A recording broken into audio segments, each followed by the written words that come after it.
하늘에 덩그러니 떠있는 달을 보다 보면 문득 떠오르는 질문이 하나 있습니다. 저 달이 없었다고 해서 과연 지구의 운명이 달라졌을까? 태양은 지구 생명체들을 위한 에너지를 비춰주죠. 하지만 태양에 비해서 달은 별로 중요하지 않은 것처럼 보이기도 하죠. 그런데 놀랍게도 우리가 이렇게 존재할 수 있는 건 바로 이 달 덕분입니다. 우주먼지의 현자타임즈, 오늘은 미처 알지 못했던 달의 소중함에 대한 이야기입니다.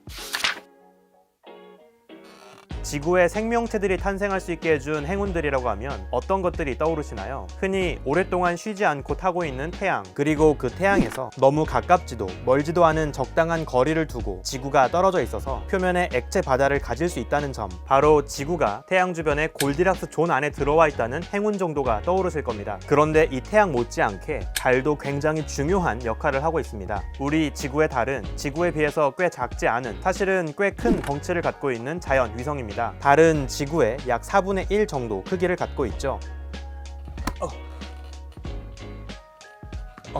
지구가 이 농구공이라고 하면 달은 지구의 반의 반 정도 사이즈에 해당하는 이 테니스공이라고 할 수 있죠. 지구와 달 사이의 거리는 약 38만 킬로미터 정도 됩니다. 사실 지구와 달 사이는 꽤 거리가 멀죠. KTX가 최고 속도로 지구에서 달까지 멈추지 않고 간다고 하면 한 50일 정도가 걸리겠죠. 재밌게도 지구와 달 사이 거리는 지구를 제외한 나머지 태양계 행성들 수, 금, 화, 목, 토, 천, 해 7개가 쏙 들어가는 정도의 간격을 두고 떨어져 있습니다. 참 절묘하죠. 이처럼 실제로는 지구와 달이 아주 멀리 떨어져 있지만 두 천체가 주고받는 중력은 아주 효과적입니다. 지구를 잡아당기고 있는 달의 강력한 중력을 우리도 매일 체감할 수가 있는데요. 바로 바닷가에서 볼 수 있는 밀물과 썰물입니다. 이 밀물과 썰물 조석 현상이 벌어지는 이유는 지구와 달이 단순히 점이 아니라 부피를 갖고 있기 때문입니다. 우리는 평소에 단순화하기 위해서 지구와 달을 모두 한 점에 모든 질량이 모여있는 점질량으로 간주하고 이들의 운동을 이야기합니다. 하지만 실제로는 그렇지 않죠.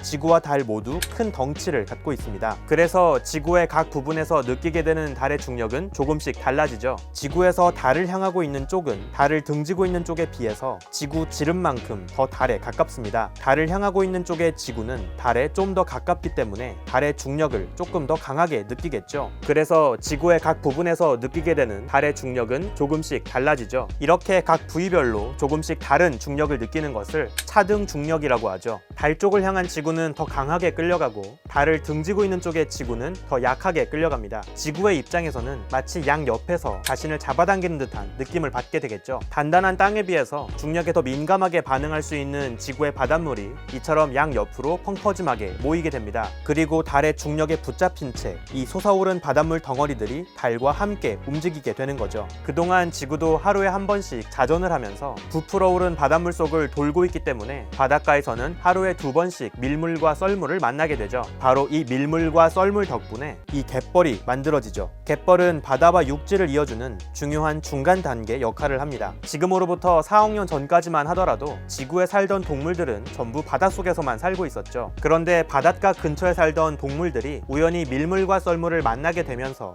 바닷물이 모두 빠져나갔을 때 갯벌 위로 드러나게 됩니다. 이런 과정을 계속 반복하면서 아가미가 아니라 폐로 호흡하는 데 성공한 개체들이 지상으로 올라오는 일이 벌어지게 됩니다. 달에 의한 조석 현상은 인어공주에게 다리를 만들어 주었던 마녀의 마법 주문과 같은 역할을 했던 셈이죠. 지금처럼 훨씬 빠르고 효과적으로 진화를 할 수 있었던 건 바로 달 덕분입니다. 우리가 맛있게 먹고 있는 많은 갯벌 수산물들도 모두 달 덕분에 먹을 수 있는 거죠. 매번 바지락 칼국수를 먹을 때마다 우리는 달에게 감사한 마음으로 먹어야 할 것 같습니다. 한편 달은 지구의 계절 변화에도 중요한 역할을 하고 있는데요. 지구에 이런 거대한 달이 생길 수 있었던 건 오래전 화성만한 크기의 거대한 천체가 지구와 충돌하면서 그 파편이 모여 지구 주변을 도는 달이 되었기 때문입니다. 바로 이 달을 만들었던 거대한 충돌은 지구의 자전축이 살짝 기울어지도록 만들었습니다. 이때 충격으로 지구는 약 23도가량 기울어진 채 태양 주변을 돌게 되었죠. 자전축이 비스듬하게 기울어진 덕분에 지구의 각 지역에서는 시기에 따라서 들어오는 태양빛의 양이 달라지게 됩니다.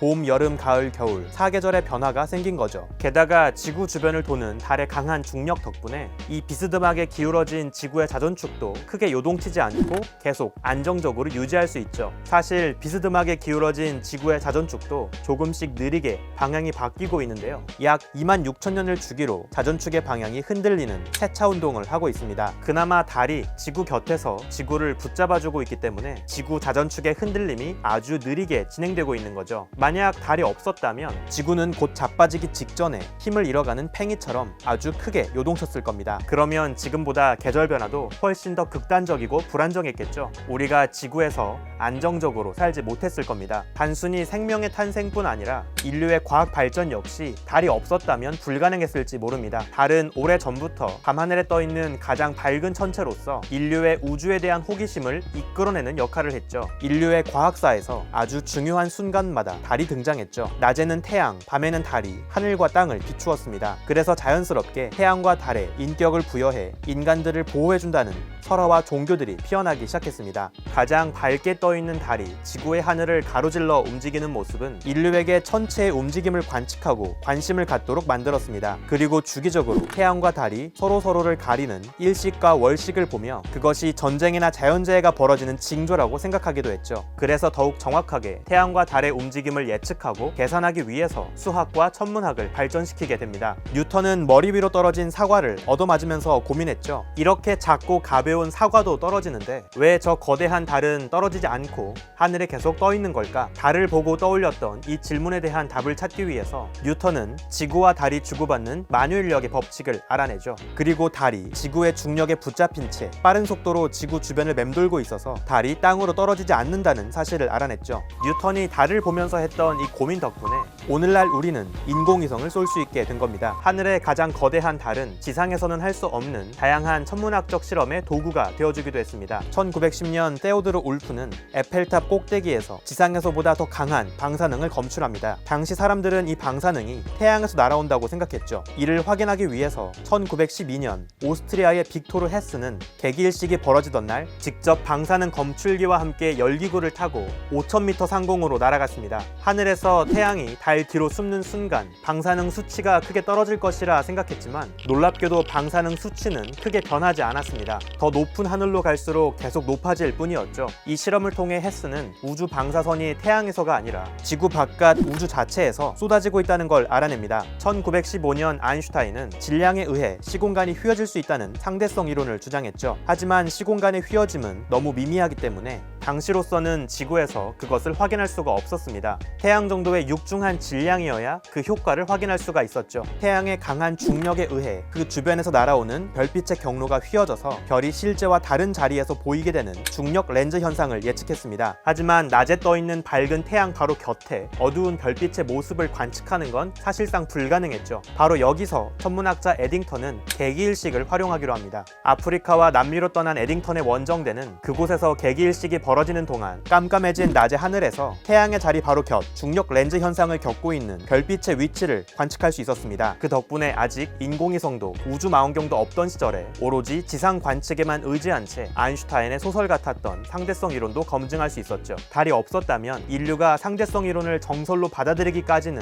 더 오랜 시간이 필요했을지 모릅니다. 또 하늘에 떠있는 거대한 달은 오랫동안 땅에 달라붙어 있던 인류에게 하늘로 날아가고자 하는 열망을 품게 만들었습니다. 달은 그나마 가까운 우리가 한 번쯤 우주 여행을 꿈꿔볼 만한 그나마 현실적인 거리에 떨어져 있는 새로운 여행의 목표가 되었습니다. 그 덕분에 줄 베른의 달세계 여행과 같은 많은 작품을 통해서 달로 날아가는 우주 여행을 상상하기 시작했죠. 그리고 비로소 인류는 1969년 아폴로 11호 미션을 시작으로 정말로 달에 발자국을 남기게 됩니다. 결국 인류의 우주를 향한 꿈 역시 달이 그 기폭제가 되었다고 볼 수 있죠. 만약 지구 주변에 이런 거대한 달이 없었다면 지구에는 지금처럼 바다와 땅을 모두 가득 채운 다양한 생태계들이 존재하지 않았을지도 모릅니다. 설령 긴 시간이 지나서 육상 동물이 출현하고 인류가 진화했다 하더라도 달이 없는 밤하늘에 우리는 지금보다 덜 관심을 가지고 우주로 날아가는 꿈도 꾸지 못했겠죠. 사실 지구에 이런 커다란 달이 생긴 건 순전히 우연의 결과일 뿐입니다.